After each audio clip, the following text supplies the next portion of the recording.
Introduction, Part 1, Survey. Here follows a survey of 8 people's ideas about the relationship between taxation and inflation. Toward the following 8 people, Lewis, Alwyn, Carol, Lee, Rob, Dennis, Murray, and Sam, the following 4 questions were asked, to which they responded according to their own insights, beliefs, and viewpoints pertaining to the subject of economic theory. Question 1. Is tax a force which reacts to inflation? Question 2. Does taxation cause inflation? Question 3. Does competition, e.g., Apple versus Samsung, cause inflation? Question 4. Does the dynamic changes in the prices of goods, materials, production, and transportation cause inflation as a one-way process, i.e., is it possible that the reverse, deflation, can ever happen because of these things? I collate their answers in the form of yes and no in a table. Where the answer is don't know, or maybe, or uncertain, I have indicated this with a question mark. Where the answer is not recorded, I have indicated this with a hyphen. For question 1, which was, is tax a force which reacts to inflation?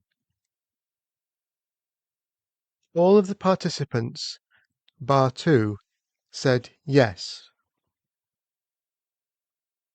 Alwyn didn't know, and Sam said yes and no. It depends. Lewis said the higher inflation is, the higher the price is, so government receives more revenue in tax. Alwyn said she doesn't know if inflation leads to a change in the rate of taxation or in the amount of revenue the government receives in tax. Carol said inflation leads to the government adding more taxes. Lee said inflation causes taxation which is different in each country. Rob said yes, tax is a reactive force. As the price of goods, materials, production, transportation, costs, etc. changes dynamically, these changes lead to responsive changes in tax. If the prices of goods, transport, etc. stay the same, then the rate of taxation is not altered by the government, it remains the same.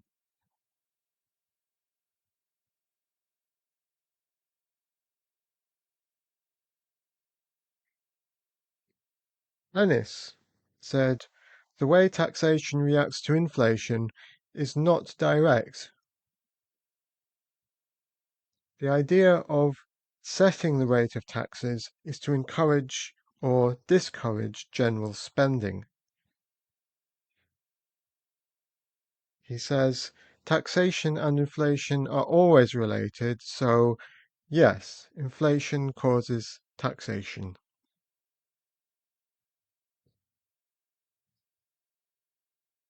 Murray said, yes, you can try to ease inflation by increasing taxes.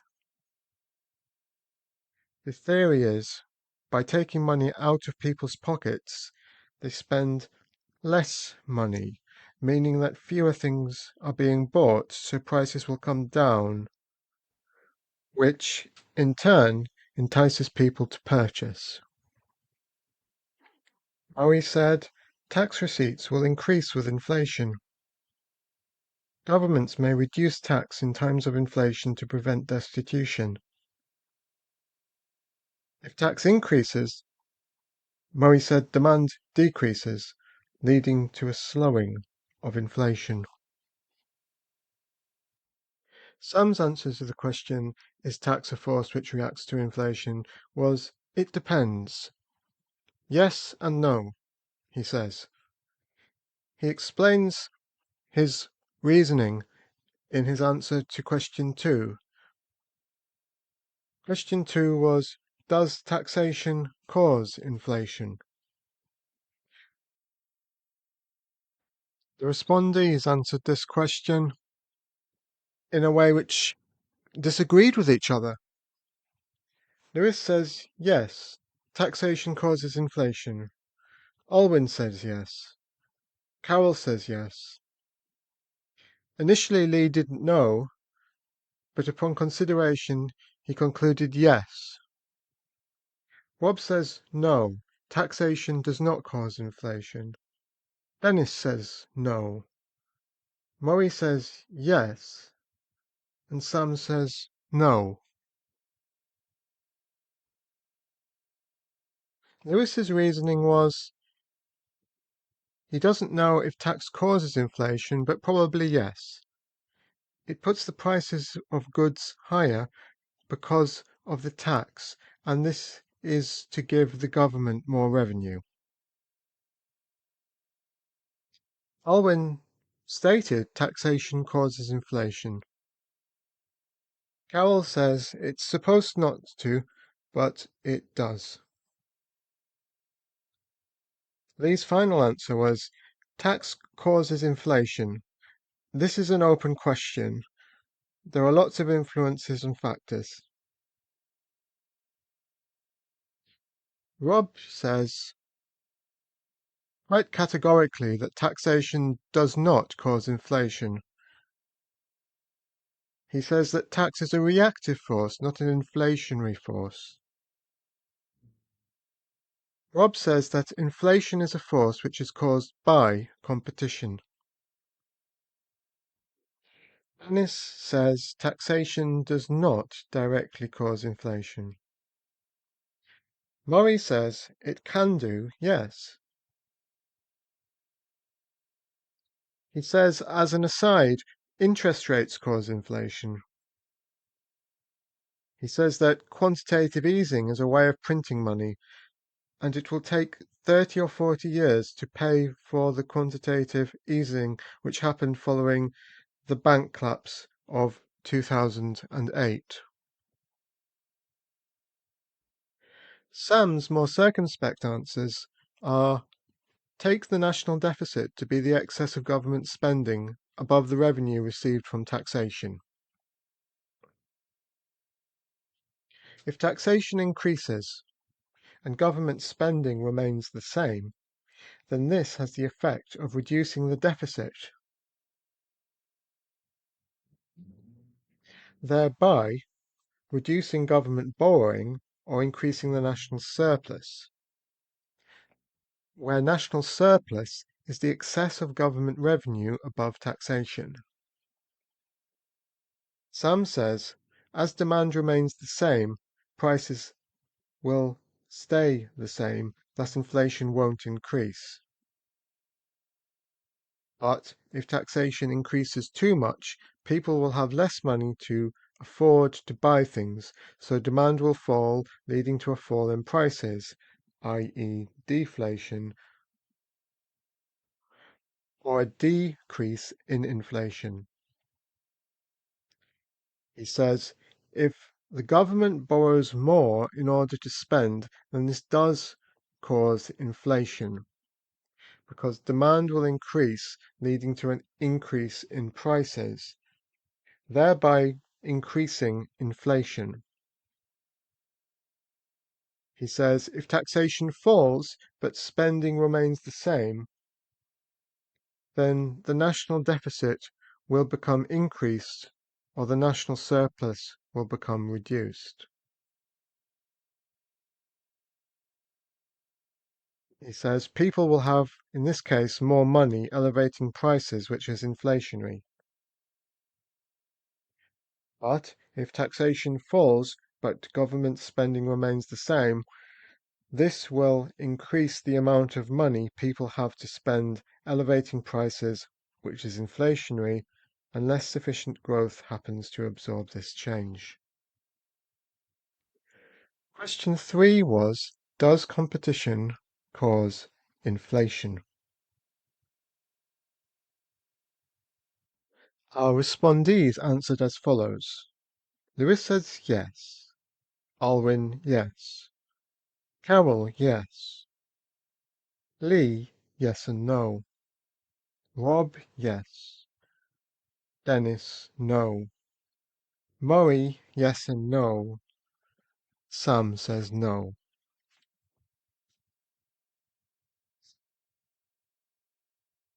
Lewis says yes, competition causes inflation.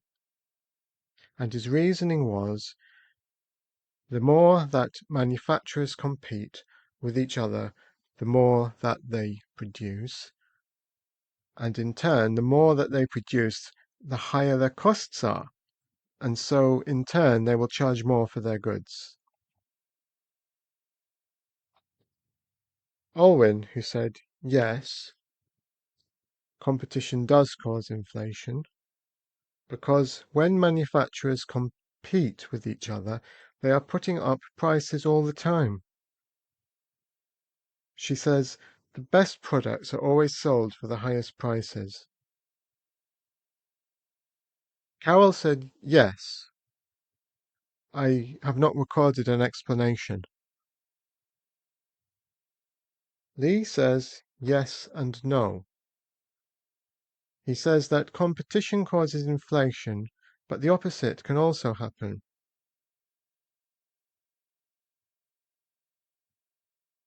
But essentially, the dynamic change of everything other than tax causes inflation.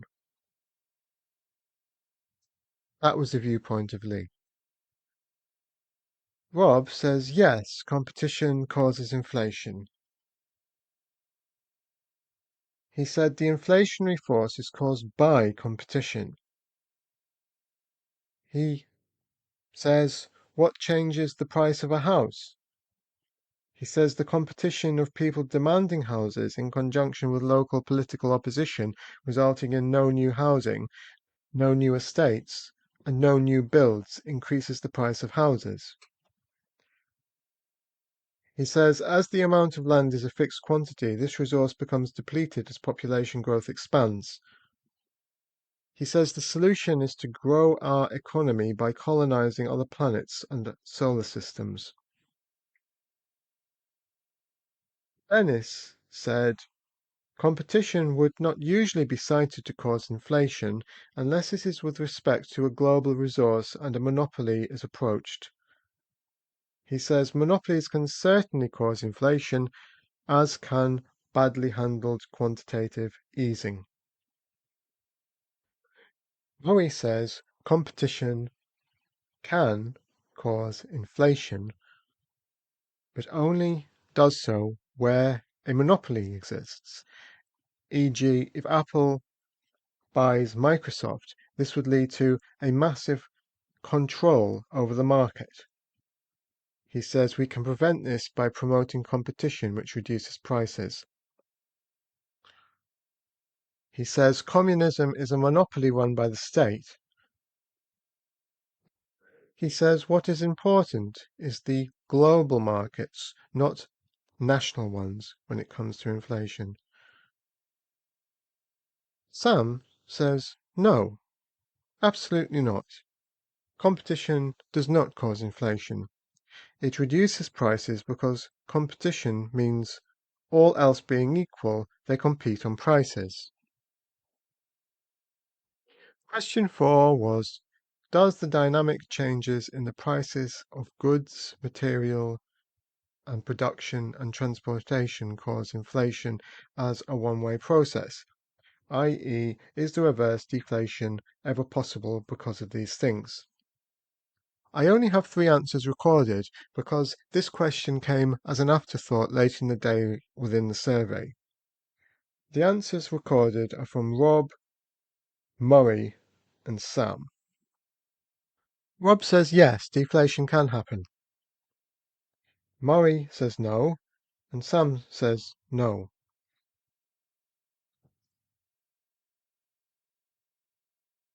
Rob says growth leads to employment, leading to the supply of goods and services exceeding the demand for them. He cites if two different companies are competing, one tries to undercut the other on prices. He says economic activity leads to the supply exceeding the demand. He says if £2 million in revenue are attained by one company, then it can afford to undercut its smaller competitors, which might only receive £50,000 in revenue. He says the smaller competitor goes bust, and now the larger company has a monopoly and so can charge what it likes. He says business loves monopoly, so competition is ultimately inflationary as its longer-term consequence. Murray says deflation can happen because of dynamic changes in the prices of goods, materials, and production and transportation. For example, an event such as a war might lead to the price of petrol becoming elevated. This is inflationary. Whereas a surfeit of raw materials would lead to their price falling, except in the case of an oligarchy or monopoly. He says if labour costs rise, or the cost of iron ore increases, or if the prices of fuel increases, then these events are massively inflationary. The government may then attempt to bring down inflation by relying on the central bank to vary its interest rates and also by taxing more and spending less. The theory Murray explained to me was that an increase in national surplus or a decrease in the national deficit would have the consequence of people having less money to afford to buy things, so demand would fall, leading to a fall in prices. When I say people have less money, this was implying that they have less money in their pockets as they have been taxed more. Murray continued that another government might borrow money and use this money to pay salaries to stimulate growth and development.